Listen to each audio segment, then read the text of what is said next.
força amorosa de Deus seja o nosso sustento diante de todos os nossos enfrentamentos. Eu sou Márcio Múrcia e no programa de hoje e agora, diante da insegurança, o que eu faço? A insegurança é parte da nossa vida. Todos nós, em um momento, em uma circunstância, nos sentimos inseguros. O importante é o que vamos fazer com ela, como vamos lidar com ela. E lembrar também que muitas vezes a segurança excessiva é uma forma de insegurança também. Vamos classificar assim, a segurança pode ser positiva e também pode ser negativa. Positiva quando ela funciona como um mecanismo de proteção, aonde evitamos correr riscos desnecessários ou cometer erros que lá na frente vai nos proporcionar consequências terríveis e desnecessárias.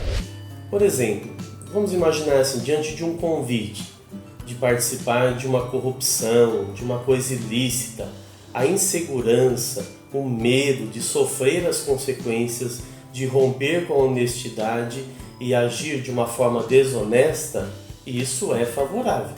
Essa insegurança sempre nos ajuda e devemos ceder a ela. Cometer um erro, participar de uma corrupção, algo ilícito, além de ser pecado, é crime também. Ainda falando da insegurança positiva, por exemplo, se precisamos subir num lugar alto, um telhado, por exemplo, e não temos equipamentos de segurança, se podemos cair, machucar, sofrer uma lesão grave, então podemos evitar. Buscar os equipamentos necessários ou pedir ajuda, ou evitar essa situação. Isso é correr um risco desnecessário. Isso é mais um fato de insegurança positiva. Ela é negativa quando nos impede, quando atrapalha, quando nos leva a não tomarmos decisões, por exemplo. A pessoa insegura, ela tem medo de tomar decisões. Ela não se sente segura diante da sua própria definição. Então isso, claro que é negativo. E se essa insegurança não for tratada, se não lidarmos com ela, se permitirmos que ela avance, pode se tornar uma patologia, uma doença emocional. Ela é negativa quando nos impede de vivermos tranquilamente, de vivermos dentro daquelas realidades que são normais do cotidiano. Quando a insegurança nos impede de levar essa vida dentro da sua normalidade, precisamos procurar ajuda, precisamos admitir que estamos com algum problema emocional. E isso tem cura, isso tem como lidar e principalmente podemos viver melhor se superarmos essa insegurança. Geralmente a insegurança acontece quando nos lidamos com situações, pessoas, realidades em que nos sentimos impotentes, incapazes, sem recursos necessários para vencer, para enfrentar ou para superar, por exemplo, obstáculos. A vida é feita de escolhas. Normalmente essas escolhas nos geram e causam insegurança, pelo medo de fracassar. Mas isso é parte da nossa vida. Acertamos e erramos. O fracasso pode acontecer, estamos sujeitos a ele. O que precisamos é ter coerência, discernimento, tranquilidade, não se desesperar, não ser afobado, não tomar decisões sem ter uma clareza se é isso ou não é. Isso nos ajuda, mas sempre vamos nos deparar diante de uma realidade que é desfavorável. A insegurança pode funcionar também como uma forma de covardia. O que é isso? Quando a pessoa não toma decisões, por exemplo, ela teve um convite para entrar numa sociedade, montar um comércio, um negócio junto. Ela não entra. E às vezes ela fica até torcendo para dar errado. E se no final der errado, ela se justifica. Graças a Deus que eu não fiz parte. Graças a Deus que eu me livrei dessa situação. Não é bem assim. Primeiro, não sabemos. Se de repente a pessoa participasse, fizesse parte da sociedade, poderia dar certo. E corre-se o risco diante de uma sociedade, de um negócio, de um comércio. Então, essa covardia pode levar a pessoa a nunca se arriscar, a nunca tomar decisões e não avançar jamais na sua vida. A pessoa também corre o risco, através dessa insegurança, ela não entra na sociedade, não faz parte e de repente dá certo. A pessoa ganha muito dinheiro, é um sucesso. Ela vai sentir, nossa, como eu fui burra. Por que eu não entrei nesse negócio? Por que eu não fiz isso? Ela pode ficar revoltada com ela mesma. Então o melhor é discernir, fazer uma boa oração, pedir o dom do Espírito Santo e arriscar quando é necessário. E também não avançar quando não se sente totalmente convencido que deveria ou não fazer. Mas é bom lembrar que a certeza de termos segurança na vida em todos os setores, em todas as realidades, inclusive diante da morte, é em Deus. Só Deus nos dá a segurança, por exemplo, diante da morte, que tem a vida eterna.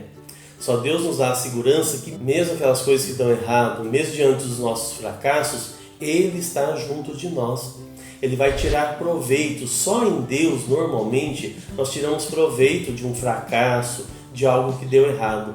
Vamos ver o exemplo do próprio Jesus. Jesus morre na cruz, é um fracasso, está tudo perdido. Os apóstolos fogem, todos o abandonam e Deus tira uma força, um poder, uma graça, a salvação. Deus tira algo muito maior da crucificação, morte de Jesus, que é a salvação. Então só em Deus temos a verdadeira e a garantia de termos segurança, de estarmos em teus braços. Em Deus temos também o recurso do Espírito Santo, para tomarmos as decisões certas e vencermos a insegurança. Por exemplo, diante de uma oportunidade de mudar de um trabalho, você está numa empresa e recebeu uma proposta de uma outra, se sente inseguro. E se eu for para aquela empresa e depois não der certo, eu vou perder essa estabilidade que eu tenho. Pedir ao Espírito Santo e ter aquela tranquilidade. Quando a gente tem uma tranquilidade, uma serenidade no coração, porque é para fazer. Se não sentiu a paz, não sentiu a serenidade, não é para fazer. Quem vai prestar um vestibular, quem vai escolher uma profissão ou escolher uma universidade, da mesma forma. As coisas de Deus são tranquilas, as coisas de Deus são serenas. Primeiro vem a insegurança, depois o medo. E a gente precisa combater com a força de Deus, com a sua graça e silenciar. Ter uma vida de oração e nessa vida de oração a escuta. Deus vai falar no nosso coração serenamente, com esse sentimento. Estou tranquilo, talvez não estou tão confiante, mas estou tranquilo, estou em paz no meu coração, eu vou avançar. Não estou tranquilo, estou até confiante, não estou tranquilo, então não faço. Esse é o discernimento que sempre funciona e sempre dá certo. Muitas vezes, ou muitos de nós, vivemos uma falsa insegurança. O que é isso? Quando a pessoa se sente segura, demasiadamente segura. Isso é uma insegurança. E ela corre o risco de se tornar soberba, arrogante. Então ela não quer aprender nada, ela não quer contar com ninguém. Olha, eu já sei tudo, não preciso aprender mais nada. Eu sou suficiente, autossuficiente. Normalmente por trás dessa segurança está uma insegurança muito grande. Está um medo enorme e a pessoa está se autoafirmando. Muito cuidado com isso. Isso é pecado, precisamos pedir perdão a Deus porque não confiamos nele. Toda a nossa confiança está nele. E pedir perdão também por não permitirmos a participação das outras pessoas na nossa vida. Sempre podemos aprender, sempre temos algo a melhorar e vamos precisar dos outros. Claro que a gente tem uma potencialidade, podemos confiar nela e nos sentir até seguros diante dela, desde que a presença amorosa de Deus esteja nessa situação e nessa realidade, porque senão a frustração será grande, porque não temos nenhuma garantia de que vamos conseguir sustentar diante dessa nossa segurança.